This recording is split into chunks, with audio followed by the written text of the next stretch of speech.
Hi student, कैसे हो आप सभी। स्वागत है आपका आपके यूट्यूब चैनल आर के स्टडी स्काई पे। आशा करता हूँ कि आप लोग अच्छे होंगे और अपनी पढ़ाई कर रहे होंगे।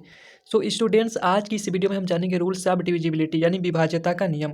विभाज्यता का नियम क्या होता है, इसका कैसे उपयोग किया जाता है और कहाँ उपयोग किया जाता है, आज की इस वीडियो में हम सीखेंगे। आगे बढ़ने से पहले एक जरूरी सूचना, यदि आप यूपी बोर्ड क्लास 9th और 10th की प्रिपरेशन अच्छे से यूट्यूब पर बिल्कुल फ्री ऑफ कॉस्ट करना चाहते हैं तो आज ही आर के स्टडी स्काई से जुड़िए और पाइए बेहतरीन मौका पढ़ाई करने का। आर के स्टडी स्काई न सिर्फ आपके लिए यूट्यूब चैनल बल्कि वेबसाइट और टेलीग्राम जैसे कई प्लेटफॉर्म को भी लेकर के आया है, जहां से यदि आप आर के स्टडी स्काई द्वारा पढ़ाए गए सभी चैप्टर की पीडीएफ चाहते हैं तो हमारे चैनल के अबाउट सेक्शन में दिए गए लिंक पर जाकर के क्लिक करें और टेलीग्राम चैनल को अभी ज्वाइन करें। तो चलिए टाइम वेस्ट न करते हुए आज की इस वीडियो को स्टार्ट करते हैं। बट उससे पहले हम समझते हैं कि विभाज्यता का मतलब क्या होता है। जैसे यदि मैं आपसे बोल दूं कि बताइए 38396 क्या संख्या 2 से पूरी तरह विभाजित है, तो आप क्या करेंगे, आप 2 का भाग देंगे और तब पता करेंगे कि यदि पूरी तरह से कट जाता है तो आप बोलेंगे हाँ यह संख्या 2 से पूरी तरह विभाजित है।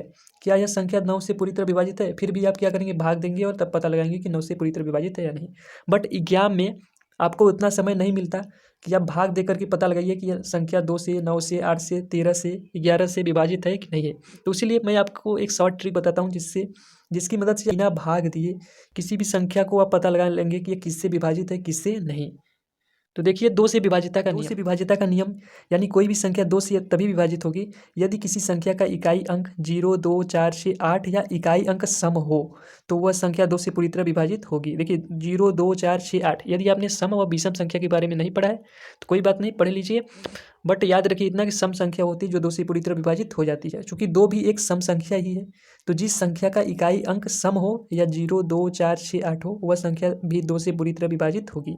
एग्जाम्पल की बात करें तो 88 हो गया, 296 यानी 296 हो गया, 9510 तो ये सभी संख्याएं ऐसी हैं जो 2 से पूरी तरह विभाजित हो जाती हैं। यदि आपको यकीन नहीं आता तो कैलकुलेटर लीजिए और तुरंत डिवाइड कीजिए। ये संख्या पूरी तरह 2 से विभाजित होगी क्योंकि इसका लास्ट अंक इकाई का अंक सम है। अब चलिए बढ़ते हैं अपने नेक्स्ट। देखिए 3 से विभाज्यता की जांच। यदि किसी संख्या के अंकों का योग 3 से पूर्णतः विभाज्य है तो वह संख्या भी 3 से पूरी तरह विभाजित होगी। अब देखिए आपके सामने एक एग्जाम्पल लिखा है 192। अब इस संख्या का योग करते हैं यानी 1 + 9 + 2, 9 1 10 2 12। हम सभी जानते हैं कि 4 तिहाई 12 होते हैं, यानी इसकी संख्या के अंकों का योग यदि 3 से डिवाइड है तो यह संख्या भी 3 से पूरी तरह विभाजित होगी। चलिए एक संख्या और लेते हैं।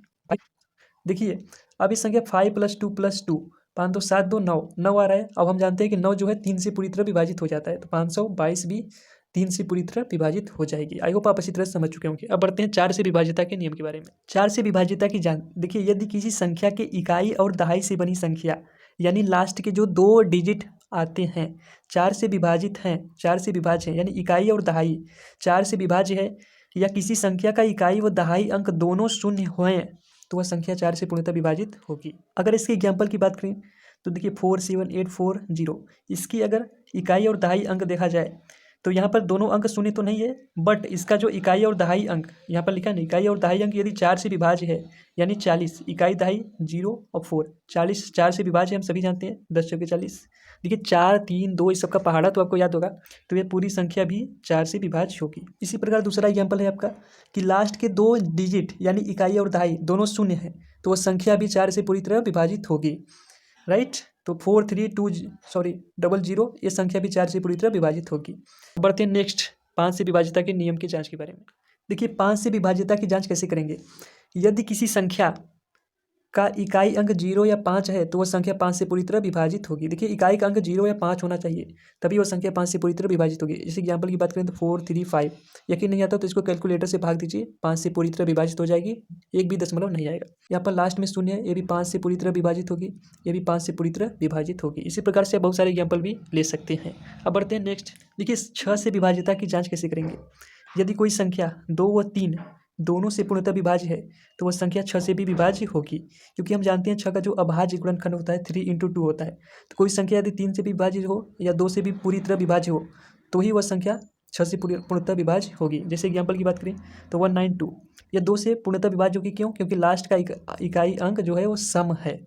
और यह 3 से विभाज्य इसलिए होगी क्योंकि इसके अंकों का योग 1 + 9 + 2, 9 1 10 2 12 है, यानी 12 3 से विभाज्य होता है, इसलिए 2 और 3 दोनों से विभाज्य होगी। अच्छा अतः हम कह सकते हैं कि यह संख्या 6 से भी विभाज्य होगी। यदि यकीन नहीं आता तो कैलकुलेटर से भी विभाज्य कर सकते हैं। इसी प्रकार से 354 भी 2 और 3 दोनों से विभाज्य है, 5 3 8 4 12, इसीलिए यह संख्या 6 से भी विभाज्य होगी। आई होप आप अच्छी तरह से समझ चुके होंगे। अब बढ़ते हैं नेक्स्ट। देखिए 7 से विभाज्यता की जांच आप कैसे करेंगे। यदि किसी संख्या की इकाई अंक व इकाई अंक का दोगुना और इकाई को छोड़कर शेष बची संख्या का अंतर 7 से विभाज्य है तो वह संख्या भी 7 से विभाज्य होगी। मुझे लगता है कि आपको समझ में नहीं आया होगा कि यह लिखा क्या है। आइए एग्जाम्पल की मदद से समझते हैं। देखिए आपके सामने एक एग्जाम्पल है 371। ये बोल रहा है कि इकाई का अंक का आप दोगुना करिए, इस एक का आप दोगुना कीजिए, यानी 37 को रहने दीजिए और एक का दोगुना कीजिए। तो एक का दोगुना होता है 2। अब 37 में से इसका इकाई अंक का दोगुना हमने किया, यानी जो 2 आया इसको माइनस कीजिए, 35 आ गया। इसको माइनस करने पर जो संख्या प्राप्त होती है यह यदि 7 से विभाज्य है, यहाँ पर लिखा है ना कि शेष बची संख्या का अंतर 7 से विभाज्य है तो संख्या भी 7 से पूर्णतः विभाज्य होगी। तो 35 हम सभी जानते हैं 7 × 35, तो यह संख्या पूरी तरह 7 से विभाज्य होगी। इसी प्रकार 861 भी है, यानी 861 माइनस कीजिए 1 × 2, 2 × 2 84 आएगा। तो 84 हम सभी जानते हैं कि 7 से डिविजिबल है, इसी प्रकार ये भी डिविजिबल रहेगी 7 से। आई होप आप अच्छी तरह से समझ चुके होंगे कि यदि किसी संख्या के इकाई अंक का दोगुना यानी अंतिम अंक का दोगुना और शेष इकाई को छोड़ करके जो बचता है उसका अंतर यदि 7 से विभाज्य है तो संख्या भी 7 से पूर्णतः विभाज्य होगी। ठीक, अब बढ़ते हैं नेक्स्ट।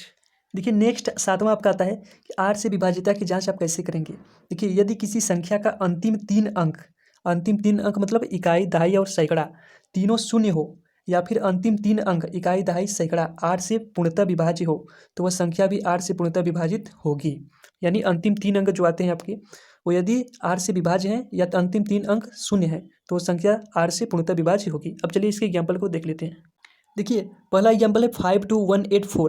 अब इसके अंतिम 3 अंक 184 को अब 8 से भाग दीजिए। 8 से भाग देंगे तो 8 दूने 16 होता है, तो बचेगा 2, 4, 8 3 24, यानी यह अंतिम 3 अंक 8 से पूर्णतः विभाज्य हो गया। इसका मतलब ये पूरा संख्या भी 8 से विभाज्य होगी। इसी प्रकार इसका अंतिम 3 अंक कितना है 032। अब इसको 8 से जब आप विभाज्य करेंगे तो 8 चौके 32 आएगा।